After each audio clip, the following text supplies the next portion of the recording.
All right, I said this at the top of the show. I can't think of two more apt or pertinent spokespersons of the two main national parties, the BJP and the Congress, to be debating this on a day when the former CEO of Twitter has made these stunning allegations.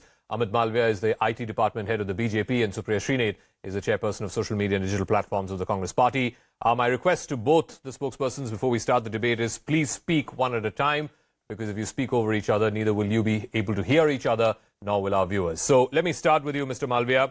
At the height of the farmers' protest in 2021, the centre had asked Twitter to take down about 1,200 accounts for alleged links with Khalistan. Before that, it had asked the platform to take down more than 250 accounts. The public spat with Twitter at that time. Much of it is recorded. During 2021, saw the Modi government seeking an emergency blocking of the provocative Twitter hashtag Modi planning farmer genocide and dozens of accounts. Twitter had initially complied with some of the government requests, but later it cited insufficient justification. And in subsequent weeks, there were multiple raids by the Delhi police of the Twitter offices. What has Jack Dorsey said today, which you are so offended by, which did not happen back in 2021? Either the request to take down tweets or the raids. Well, Zaka, we are not offended at all. In fact, we are amused at the lie that Dorsey came out with. And let's not forget, Dorsey spoke about not just India, but he also spoke about several other countries, including the United States as home country. We all know that Twitter under Dorsey was a partisan platform. Their role in the American presidential election has now been chronicled in great detail. The platform was systematically targeting Republican voices, so much so that they deplatformed Donald Trump in the middle of the election when he was still the sitting president of the United States. On the other hand, you had the same platform censoring New York Post article on Biden-Hunter and the New York Times article on Donald Trump, which put out personal details of his tax filings, was made public on this platform, which incidentally is a violation of the US federal laws. Now, this is the track record of Twitter as far as America goes, and even in India, there have been instances where the platform has muzzled expression, it has shadow banned voices that are ideologically not aligned to the core team of Twitter. They've also gone on to the extent of promoting voices that were secessionist in their tone and tenor, and they have done all of this, including Dorsey, who held out a poster called Smash Brahminical Patriarchy, which was essentially an attempt to wade into India's social fault lines. So Dorsey himself is guilty of doing some of these things, and he should have steered clear of meddling with internal political affairs of any country. Now, the era that we are talking about, we had a public discourse of sorts where the rights and powers of these big tech companies was discussed ad nauseum. I remember there was this talk about whether the platforms have more power than the sovereign laws and regulations. Twitter, in particular, and under Dorsey's leadership, had arrogated itself the right to position itself as above the sovereign laws, and they refused to comply with the Indian regulations for almost 2 years. It was during that period that we had this farmer agitation, and we all know that a big chunk of this farmer agitation drew its support from foreign forces, including people who commented on it regularly, and the opposition, the Congress in particular, even then got excited and tried to make it an international issue. However, I did not see any of these celebrities or any of these foreign powers step in when there was a protest, say, for instance, in Canada. Dorsey also did not speak about Canada as a country where similar protests were put down fairly brutally. It was not just the farmer protests that we are talking about. Even during COVID, we knew how Twitter under Dorsey was promoting a certain pharma giant and encouraging people to take their jab. Now, it's a big industry that was at play. And we are very clear about one thing, Zaka, that if you have to operate in India and you have to have access to our market, you have to also follow the rules of the land. And any government, whether it is ours or for that matter, any other political parties, the government of the day is completely entitled to ask any social media giant to restrict accounts which it believes is indulging in criminal activity. It is promoting terror, pedophilia, pornography, and there are several similar sections that have been enshrined in the law. Okay, so the government can ask a platform to do, and the platform is obliged to follow through. So now, let me ask, if the aggrieved has a reason to go to the court or seek remedial, they're free to do so. Okay, so let me ask Supriya Shrinate. The law of the land, as Amit Malviya said, is Section 69A of the IT Act 2000. It was subsequently amended twice when the UPA was in power. It allows the centre to issue blocking orders to social media intermediary companies in the interests of sovereignty, integrity of India, defence of India, security of the state, friendly relations with foreign states or public order, or for preventing incitement to violence. There have been multiple requests sent when the UPA was in power to take down tweets that you thought violated any of these conditions. And so was the case when the NDA was in power. So what are you so then offended by what the NDA government asked Twitter to do, which was asked when you were in power as well? So thank you for having me on the show, and I listened to almost 4 minutes of a State of the Union address, and I hope you will not interrupt me like you did not interrupt my counterpart even once. I think it's not so much about what Jack Dorsey has said. Who is Jack Dorsey? He is the founder of Twitter. He is a former CEO. He does not even happen to be on the board of Twitter anymore. Does he have a reason to lie? Because that was the first response. And contrary to what is being peddled out right now, the first response to Dorsey's interview actually came from the Minister of State for IT. And then, of course, the BJP's fake news factory followed very soon. So who is he? I mean, he said something. He's basically shown the mirror to something that we've always known, which is the mother of democracy is witnessing the murder of democracy every day. My issue is larger, and that has to do on two parts. First, the freedom of speech, and second, what was the government doing while the farmers were agitating? 750 farmers lost their lives while they agitated and protested against the draconian farm laws for over a year. They were sitting right here at the borders of New Delhi. The roads were dug up. Barbed wires were put. They were called Andolanjivis, Naxalis, Atankwadis, Pakistanis, Khalistanis by the very same government, the very same ministers, the very same spokespersons. But the reality is 750 farmers lost their lives while they did that. And what did the government do? One was hoping and presuming that the government of the day was running helter-skelter trying to find solutions, bridging a channel. But what the government was doing instead was to A, malign them, assassinate their reputations, ensure that 1.5 lakh of those farmers still face grave charges in the courts of law. And at that time, it is now clear that the government was trying to suppress their voices. I mean, Jack Dorsey doesn't have one reason to lie today, but the BJP has 1,000 reasons to hide the truth. My problem is larger. My problem is when people from the BJP turn around and say that the farmer movement was funded by foreign money or there was a foreign conspiracy against India, my counterpoint to that is, if that is true, why did the government backtrack? If that is true, why did the government take back the farm laws, which were very draconian?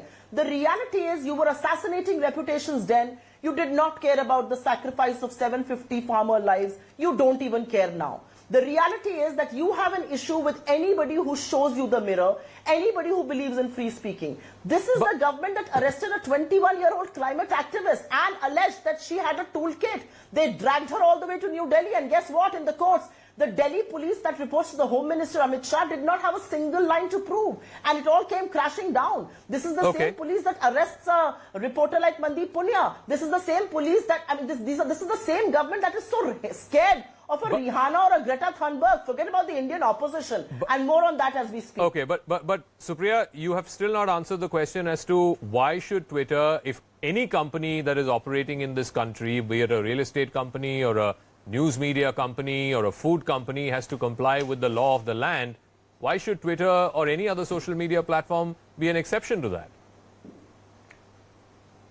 And I don't think any of us battle for the point that there should be an exception made. Absolutely not. The law of the land prevails. But what is the law of the land? The law of the land cannot be that the day the fake news factory of the BJP, the day the spokespersons of the BJP, some of their MPs get tagged for putting out manipulated media. Twitter tags them for putting out manipulated media, an alleged toolkit that they were putting out. The next day, Twitter goes calling at, the police gets calling at Twitter's doorstep in Gurgaon. If this is not vendetta, then what is? On the 24th of May 2021, when the police went calling at Gurgaon office of Twitter, you think they did it out of their own goodwill to uphold the law of the land? Or was it vendetta because they were being called out for actually putting out manipulated media, for actually putting out fake news, not once, but multiple times over? Let me ask Mr. Malviya, according to the Twitter Transparency Report, India ranks number 5 in terms of requests from government to Twitter to remove content. This is after Japan, Russia, South Korea and Turkey. Surely not, an esteemed group of countries that India wants to be seen with. India sent nearly 5,500 legal demands, including court orders as well as government orders, to block content. It also sent 5,900 requests for access to personal information of users between January of 2012 and June of 2020. Surely, Mr. Malviya, there is some merit in what the Congress is alleging and what the other opposition is saying, that your government has asked for a disproportionate number of tweets to be taken down because you're not comfortable with what those tweets are saying about the government. Zaka, I find it quite amusing that the Congress spokesperson has such faith in Dorsey's words. But be as it may, look at the trend and spot the events. Rahul Gandhi goes to the United Kingdom and he appeals for foreign intervention. He gets castigated for it back home. He then goes to the United States and meets several groups with dubious antecedents, most of them linked to Jamaat and ISI. He also has clandestine meetings with officials in the US government, the details of which are still not out in the public domain. He meets representatives of George Soros as part of a think tank confabulation. And lo and behold, we have this comment coming in from Jack Dorsey. The question here is Jack Dorsey a part of the Congress's international toolkit that it is deploying routinely in Indian politics? We saw that during the farmer agitation. We saw that during Pegasus when Rahul Gandhi fronted the attack both in the parliament and outside. We saw that during the CA protests, also during the Rafale episode as it unfolded. So is the Congress party guilty of leaning on foreign money and media for ensuring that its politics gets aligned here in the country? Rahul Gandhi is clearly playing a very dangerous game. He's an insidious man and he really needs to be called out. That's point number 1. Point number 2 is on the data that you put out.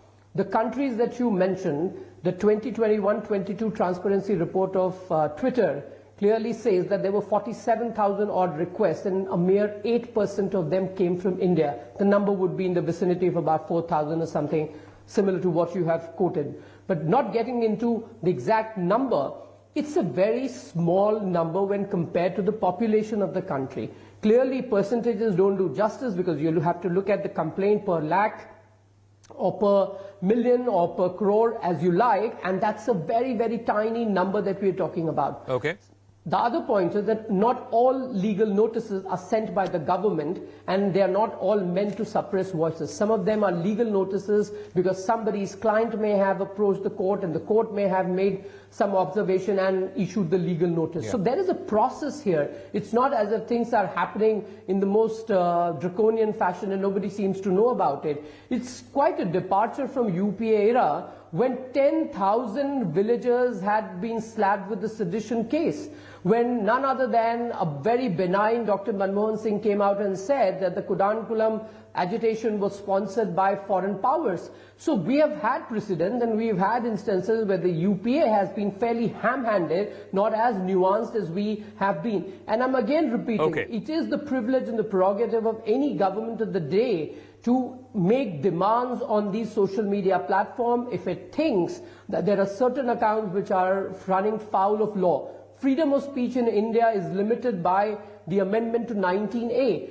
However, in the US, the First Amendment allows for absolute freedom of speech. And even in America, the Twitter's role is a checkered and dark one. The way they meddle with American elections, the way they have been summoned by the US Congress not once but several times, including Dorsey, the details that have come out by way of the Twitter files is quite indicting of Dorsey and his team while they were helming Twitter. Lastly, the question again needs to be asked, why is the Congress so hell-bent on dragging in foreign forces in Indian political landscape? Is it that they will use these foreign powers, the likes of George Soros and the big money, to undermine India's electoral choices, to unseat a democratically elected government? The people of India have elected Prime Minister Modi twice with a full majority, and they will likely do that again in 2024. Supriya Shrinate, isn't the timing of Dorsey's accusations, like you yourself said, he has nothing to do with Twitter anymore, he's not even on the board, and this is something that happened in February of 2021, for him to come now a good 2 years later and make these accusations, isn't it questionable? Because the BJP, and you heard Mr. Malviya saying a moment ago that it's coming right after Rahul Gandhi's series of attacks in the United States. He's been speaking at universities and other platforms there, saying that there is a democratic backslide here in India. He said the same thing in Cambridge back in April. And right after that, you have Jack Dorsey, who, as you said, has nothing to do with today's Twitter, coming out and making allegations about something that happened 2 years ago. What do you mean I said? You can go to SEC and find out what does he have to or have not to do with Twitter. It's not as if I'm giving out some eternal truth that nobody knows about. But anyways, I think I first need to pay back in the same penny that some things were said on the show, and then I will answer your direct question. Narendra Modi is playing a very dangerous game, and this man needs to be called out. His game is that at all costs he is, and these are not my words, these are the words that were used for my leader, I'm just paying back in the same penny. He's playing a dangerous game, and this man needs to be called out. And I will tell you why he needs to be called out. Because when India needs to focus on inflation, when India needs to focus on joblessness, when India needs to focus on income inequality, when India needs to focus on Chinese aggression, when India needs to focus on the whole scam that's surrounding this government as far as Adani is concerned, what is he doing? He's setting his people loose to hatch some conspiracy theories that are international in nature and otherwise. You think the Indian National Congress, India's principal opposition party, the only party that fought for the freedom of this country and has not lost one, but has actually sacrificed two of its prime ministers, both Indira ji and Rajiv ji, will be playing the dirty game that Narendra Modi in his mind thinks we will play. You think Indian National Congress in anybody's right mind can be accused of colluding with anti-Indian forces? The reality is, this is all a figment of their imagination. If they have proof, let them have the courage or the wherewithal to put it out. Because what they do here is come on TV shows, shoot and scoot, and not a single person asks them for proof. If you are man enough, put proofs on the table and let's have a discussion. Stop doing this nonsense that you do each time, whether it's on social media or media. I also want to ask one more question. John Kirby, you were all right to lap up John Kirby when he was showing you the mirror, but you have a problem with Anthony Blinken. You have a problem with Rihanna, but you also have a problem with Jack Dorsey. What sort of double standards do you have? Either you are going to endorse every global opinion that comes your way, or you're going to reject them all. Okay. And 1 second, I also want to tell people, especially those in the media, I don't think I've got enough time. There was much more time given, so please keep your patience. I also think that there were many, including many in the media, who were questioning, why is Rahul Gandhi saying that Loktantra kamzor ho raha hai, democracy is being weakened? Precisely for this reason, that when farmers were agitating against the draconian laws, you were not looking for solutions, you were not looking to build bridges, you were not looking to get them on board, you were looking to suppress their voices. And the reality is the exact same script that I had imagined came from the BJP. They are lying. Everybody who shows a mirror to this government is lying. Wire is lying, Quint is lying. News Laundry is lying, News Minutes is lying. Everybody. Dainik Bhaskar is lying, Bharat Samachar is lying. Everybody who shows a mirror to this government is lying. Okay. The reality is you are so uncomfortable with the truth because the truth demolishes the very cleverly crafted image that the Prime Minister has. It values zero in my opinion. The question that you asked, Mr. Malviya, if you have proof that Mr. Rahul Gandhi is indulging in serious activities, meeting George Soros, having secret meetings in the White House, put it in the public domain. Let the people know. Well, we have already done that. I put out pictures of Rahul Gandhi meeting a close aide of George Soros in his US trip. There are media reports talking about his clandestine meeting with the US officials. It's all there in the public domain. I'm simply reiterating what has happened. Rahul Gandhi's utterance that he wants foreign powers to intervene in India's internal affairs is in the public domain, and you have all debated it ad nauseum. But that's just a limited point on the dangerous game that Rahul Gandhi is playing, and he needs to be called out for it. On the other facts that the Congress spokesperson dished out, and of course she's being economical with truth, or perhaps she's unaware or incompetent, or I'm not quite sure, doing what Rahul Gandhi does best, fibbing on air. India's economy is today growing at 7.2%. Inflation is at 4.2%, lowest in 18 months. It's the lowest worldwide. Wholesale inflation is a negative zone at 0.96%. It's the lowest in 34 years. Exporters are the highest ever, $770 billion. Fiscal deficit at 6.4, the best that India has seen in the longest time. These are economic numbers, macroeconomic numbers that I've dished out. Morgan Stanley just put out a report saying India's transformation is phenomenal. It's the same firm that had called Indian economy in fragile five while UPA was in power, and Chidambaram, who happened to be the Congress spokesperson mentor, was the finance minister. So do I need to say anything more about the kind of economic development and transformation India has seen under Prime Minister Modi? Okay. As far as everything else that the Congress spokesperson said, it's rhetoric, it's rambling. The farm laws that she called draconian, the Congress promised it several times in its manifesto, could not ever implement it. The state governments in Punjab, in fact, went ahead and implemented part of it. But political expediency made them turn their backs on it. But that's a completely different matter. The truth is that Jack Dorsey, the Pegasus story, these celebrities the Congress spokesperson was endorsing, the likes of Rihanna and Greta and the number of rag publications she spoke about, saying that they're critical of the government, are all part of the Congress ecosystem. They are discredited just like the Congress is. I don't even want to name any other publication on your channel, but the fact is that the Congress spokesperson is peddling those names because she wants them to get some credibility, because they are absolute trash. You should not allow your platform to be used for promoting. Okay. Let's come to the issue at hand. Saying that they are Kamal Sandesh. Yeah, the official magazine of the Congress party. No, one second. Let's come to the issue at hand. Look, I don't want to discuss other media publications, but Supriya, please answer on the question of principle. Around the same time that the farmer protest was happening and Mr. Dorsey made the claims today about what happened in February of 2021, in January of 2021, his same company, while he was CEO, was thrust right into the center of the clashes that happened outside the U.S. Capitol building. They permanently suspended the account of the then President Donald Trump for encouraging protests and said that this had potential to incite violence. If they can do that as per U.S. law, then what is wrong in the Indian government asking this platform to remove tweets which had potential for incitement to violence as per Indian law? Isn't that double standards? So firstly, no, absolutely not. I will just tell you, A, I'm not a spokesperson for Jack Dorsey or Twitter. Of course, they should comply with Indian laws. But let me first put some things on the table. There was a word used for me, incompetent.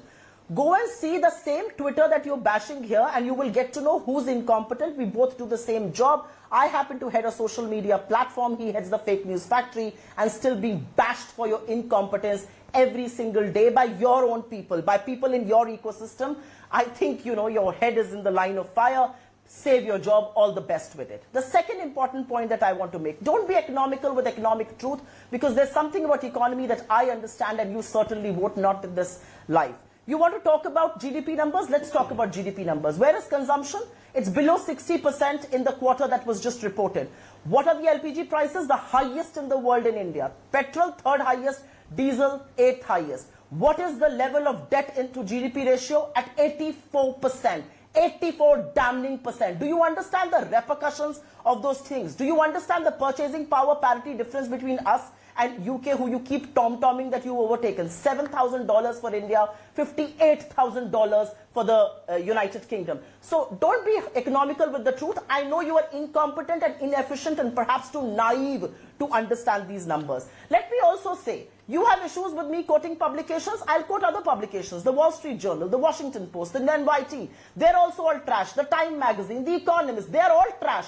But the Morning Star that does a survey with 200 people is absolute gospel truth. Some new Guardian that has come in is gospel truth, and they will all keep sharing that toolkit. The reality, Zaka, is that the government actually has a lot to answer. And before we move any further in this debate, I want to pose a direct question on the COVID leak. The government has acknowledged that the leak did happen the previous time. When was the previous leak? Why was data leaked? Was it reported? Was some action taken? Were people informed? Very sensitive data with the government has leaked multiple times over. This is repeated offense. You can't keep your own house in order and you want to hold a mirror to everybody who tries to show a mirror to you. Okay. Good for you, but realize what? The realization should dawn on you that you are in charge. You are in government right now. Have the wherewithal to pick up the phone and speak to the Biden administration and lodge a complaint against pro-Khalistan slogans. But you're so blinded by your hate against Rahul Gandhi that you want to stand with the Khalistanis and not protect the right of an India. You are so blinded by your hate against Rahul Gandhi. 1 second. Yeah. You do not put up, 1 second, let me finish. Zaka. You do not pick up the phone and inform the Trudeau administration of your objections. The Trudeau administration is absolutely silent and so is the government of India. You are so blinded by hatred that you have put I have to wrap up, but Mr. Malviya, this is not a debate on Covid. This is not a debate on Covid, but since she asked a question, please respond, and then I'm closing after that. Yeah. Zaka, I'm going to stick to the topic of the debate, and I have two very simple questions to ask. Why did Rahul go to America and meet George Soros associates? Why did he meet groups one at a time, please. Jamaat One at a time, and please. Thank you. To the Congress Party, one at a time, thank you. If you are so offended by the Khalistanis protesting in Rahul Gandhi's meeting and the procession in Canada, why do you have a truck with the DMK which embraces Rajiv Gandhi's killers? So when it is convenient politically, you embrace the killers of Prime Minister Rajiv Gandhi, and on another occasion you frown and whine about it.